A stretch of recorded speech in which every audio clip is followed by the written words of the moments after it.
Hi hello welcome back to our channel SR book. 9వ తరగతి నూతన తెలుగు పాఠ్యపుస్తకం గద్య భాగం నుండి సేకరించిన ప్రశ్నలు. 12వ పాఠం ఏ దేశమేగిన పాఠం యొక్క రచయిత ఎవరు? శ్రీమతి ఊటుకూరి లక్ష్మీకాంతమ్మ గారు. తెలుగు పాట గేయ కవి ఎవరు? వేటూరి సుందర రామమూర్తి గారు. ఏ దేశమేగిన పాఠం యొక్క మూల గ్రంథం ఏది? నా విదేశ పర్యటన అనుభవాలు. లోక సంచారి పుస్తక రచయిత ఎవరు? రాహుల్ సాంకృత్యాయన్ గారు. ఊటుకూరి లక్ష్మీకాంతమ్మ గారు పొందిన పట్టా ఏది? ఆంధ్ర విశ్వవిద్యాలయం నుండి ఉభయ భాషా ప్రవీణ పట్టా పొందారు. ఊటుకూరి లక్ష్మీకాంతమ్మ గారి రచనలు ఏవి? మన సాహితీ, మధుభారతి, గేయాలు, ఆంధ్రుల కీర్తన వాంగ్మయ సేవ, ఆంధ్ర కవయిత్రులు, అఖిల భారత కవయిత్రులు, హంస విజయము, అభిజ్ఞాన శాకుంతలము, జాతిపిత, ఒక్క చిన్న దివ్వే, నా తెలుగు మాంచాల, లజ్జ, కిరీటధారణి, భారతదేశ చరిత్ర, కొన్ని గుణపాఠములు మొదలైన గ్రంథాలు రచించారు. ఏ దేశమగిన పాఠం యొక్క ప్రక్రియ ఏమిటి? యాత్రా సాహిత్యం లేదా యాత్రా రచన? రెండు ఒకటే. ఏ దేశమేగిన పాఠం యొక్క ఇతివృత్తం ఏమిటి? దేశభక్తి. ఊటుకూరి లక్ష్మీకాంతమ్మ గారి నవలలు ఏవి? సరస్వతి సామ్రాజ్య వైభవము అనే ఏకాంకిక, సాహితీ రుద్రమ పేరుతో ఆత్మచరిత్ర, కాంతి శిఖరాలు అనే పేరుతో భక్తి గీతాలు, అమృతవల్లి, చీకటి రాజ్యం మొదలైన నవలలు రాశారు. లుకింగ్ టువర్డ్స్ ఇండియా అనే గ్రంథాన్ని రచించిన వ్యక్తి ఎవరు? మిస్టర్ ఖాసా అనే పండితుడు. మాయినో రామ, మాయినో ఇండిష్కి అనే కావ్యకర్త ఎవరు? ఈ కావ్యం ఏ భాషలోనిది? ఈ కావ్యం సర్ ఎడ్వర్డ్ దాస్ గారు రాశారు. ఈ కావ్యం లిథువేనియా భాషలోనిది. ఈయన జవహర్లాల్ అవార్డు గ్రహీత కూడా. ఊటుకూరి లక్ష్మీకాంతమ్మ గారికి ఎడ్వర్డ్ గారు ఆమె సంస్కృత కవయిత్రి అని తెలుసుకొని ఆమెకు బహుకరించి సత్కరించిన బెల్ట్ ఏది? బెల్ట్ ఆఫ్ పోయెట్స్ అనే బెల్ట్ను బహుకరించారు. తెలుగులో తొలి యాత్రా రచయిత్రి ఎవరు? శ్రీమతి పోతం జానకమ్మ గారు. శ్రీమతి పోతం జానకమ్మ గారి యాత్రా రచన పేరు ఏది? తెలుగులో జానకమ్మ ఇంగ్లాండ్ యాత్ర, ఆంగ్లంలో పిక్చర్ ఆఫ్ ఇంగ్లాండ్. ఆంగ్లంలో ఆమెనే స్వయంగా అనువదించారు. జిజ్ఞాస అంటే అర్థం ఏమిటి? జిజ్ఞాస అంటే తెలుసుకోవాలనే కోరిక. తెగేసి చెప్పడం అంటే అర్థం ఏమిటి? తెగేసి చెప్పడం అంటే మొహమాటం లేకుండా ఖచ్చితంగా చెప్పడం అని అర్థం. ఆటా జనికాంచే యాత్రా రచన గ్రంథకర్త ఎవరు? ఎండ్లూరి సుధాకర్ గారు.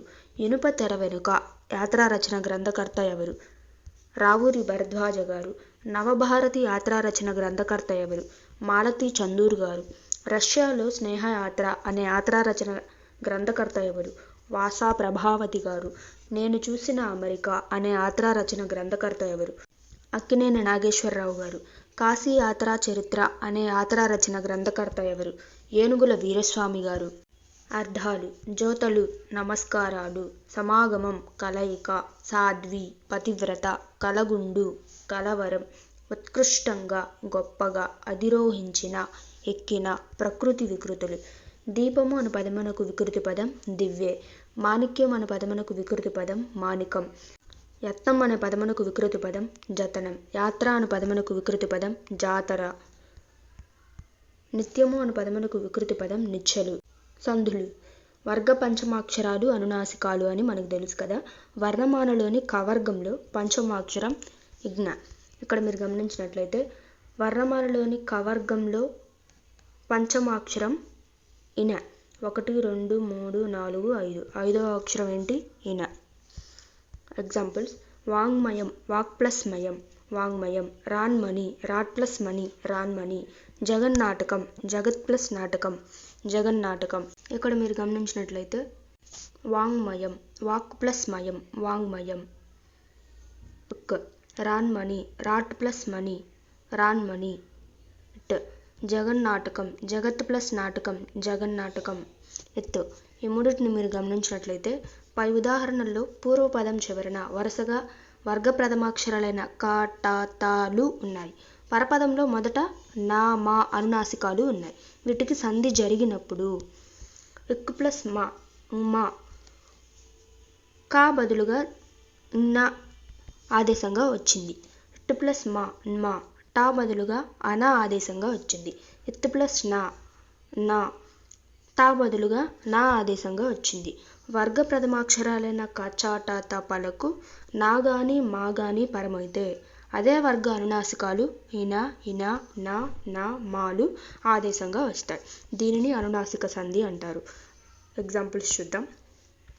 మరున్నందనుడు మరుత్ ప్లస్ నందనుడు మరున్నందనుడు. జగన్నాథుడు జగత్ ప్లస్ నాథుడు జగన్నాథుడు. రాన్ మహేంద్రవరం రాట్ ప్లస్ మహేంద్రవరం రాన్ మహేంద్రవరం. వాక్ ప్లస్ మహిమ వాంగ్ మహిమ. షట్ ప్లస్ ముకుడు షణ్ముకుడు. సత్ ప్లస్ నుతి సన్నుతి. చిత్ ప్లస్ మయం చిన్మయం.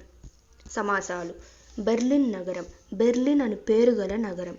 సంభావన పూర్వపద కర్మాధారయ సమాసం. శాస్త్రాభిమాని శాస్త్రమునందు అభిమానం కలవాడు. బహువ్రీహి సమాసం. పురాణ ఇతిహాసాలు పురాణమును ఇతిహాసమును. పురాణ ఇతిహాసాలు ద్వంద్వ సమాసం. యాత్రానుభవం యాత్రను గూర్చిన అనుభవం. ద్వితీయ తత్పురుష సమాసం. అలంకారాలు. సంసార సాగరం ఈదడం గొప్పవారికి కష్టసాధ్యం. ఇచ్చిన వాక్యంలో రూపకాలంకారం ఉంది. లక్షణమేమనగా ఉపమాన ఉపమేయాలకు అభేదం చెప్తే అది రూపకాలంకారం. సమన్వయం. ఇచ్చిన వాక్యంలో సంసారం ఉపమేయం సాగరం ఉపమానం. ఇక్కడ సాగరంనకు అభేదం చెప్పారు కనుక ఇచ్చినది రూపకాలంకారం అవుతుంది. రెండవ అలంకారం. అన్ని ధనములలో కల్లా విద్యాధనము ప్రధానమైనది. ఇచ్చిన వాక్యంలో రూపకాలంకారం ఉంది.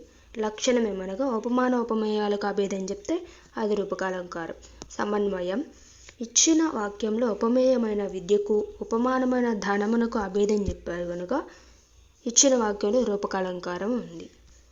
మూడవ ఉదాహరణ. వారు విజేతపై కుసుమాక్షతలు చెల్లిరి. ఇచ్చిన వాక్యంలో రూపకాలంకారం ఉంది. లక్షణమేమనగా ఉపమాన ఉపమేయాలకు అభేదం చెప్తే అది రూపకాలంకారం అవుతుంది. సమన్వయం. ఇచ్చిన వాక్యంలో ఉపమేయమైన కుసుమాలకు ఉపమానమైన అక్షతలకు అభేదం చెప్పారు కనుక ఇచ్చిన వాక్యంలో రూపకాలంకారం ఉంది. వాక్యాలు రకాలు. కర్తరి కర్మని వాక్యాలు. కర్త ప్రధానంగా రాసే వాక్యాలను కర్తరి వాక్యాలని, కర్మ ప్రధానంగా రాసే వాక్యాలను కర్మని వాక్యాలని అంటారని మనకు తెలుసు కదా. కింది వాక్యాలను కర్మని వాక్యాలుగా మార్చి రాయండి. ఉదాహరణకు రవి జామకాయను తిన్నాడు. కర్మని వాక్యం ఏమనగా జామకాయ రవి చేత తినబడినది. ఇది కర్మని వాక్యం. భావన ప్రాజెక్టు పనిని పూర్తి చేసింది. ప్రాజెక్టు పని భావన చేత పూర్తి చేయబడింది. హర్షిత్ కబడ్డీ జట్టును గెలిపించాడు. కబడ్డీ జట్టు హర్షిత్ చేత గెలిపించబడింది. కర్తరి వాక్యం కర్మని వాక్యం. కింది వాక్యాలను కర్తరి వాక్యాలుగా మార్చి రాయండి. చెట్టు కవిత ఇస్మాయిల్చే రాయబడింది. కర్తరి వాక్యంలోకి మార్చగా ఇస్మాయిల్ చెట్టు కవితను రాశాడు. రెండవ ఉదాహరణ. గాంధీజీ గారి చేత ఉప్పు సత్యాగ్రహం నడపబడింది. గాంధీజీ గారు ఉప్పు సత్యాగ్రహంను నడిపారు. మూడవ ఉదాహరణ. చికాగోలో స్వామి వివేకానంద గారిచే గొప్ప ఉపన్యాసాలు ఇవ్వబడ్డాయి. స్వామి వివేకానంద గారు చికాగోలో గొప్ప ఉపన్యాసాలను ఇచ్చారు. కర్తరి వాక్యం కర్మని వాక్యం. Thanks for watching everybody. Please like, please share, please subscribe our YouTube channel SR Book. Thank you.